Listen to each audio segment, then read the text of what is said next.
জাতির পিতা বঙ্গবন্ধু শেখ মুজিবুর রহমানকে আমি শ্রদ্ধা জানাই। আমাদের চার নেতা, 30 লক্ষ শহীদ, 2 লক্ষ মা বোন। প্রতিষ্ঠা বার্ষিকী 1949 সালে ঢাকা রোজ গার্ডেনে বাংলাদেশ আওয়ামী লীগ প্রতিষ্ঠা লাভ করে। মৌলানা ভাসানী সভাপতি এবং জনাব শামসুল হক সাধারণ সম্পাদক হিসেবে দায়িত্ব পান। জাতির জনক বঙ্গবন্ধু শেখ মুজিবুর রহমান তখন রাষ্ট্রভাষা বাংলাকে স্বীকৃতি দেওয়ার সংগ্রাম করতে গিয়ে গ্রেপ্তার হন এবং তিনি জেলে ছিলেন।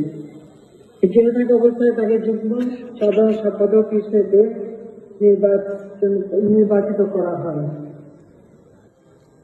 আমি মৌলানা ভাসানী, জনাব শামসুল হক, হোসেন সাইদ সরওয়ার্দী এবং জাতির পিতা বঙ্গবন্ধু শেখ মুজিবুর রহমানের প্রতি শ্রদ্ধা জানাই ও সেই সঙ্গে প্রয়াত আওয়ামী লীগের সকল নেতা কর্মীদের প্রতি আমি শ্রদ্ধা জানাচ্ছি।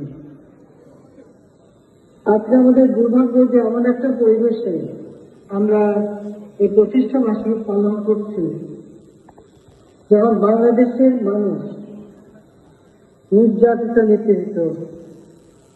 বাংলাদেশের মানুষের আজকে কথা বলার অধিকার নাই।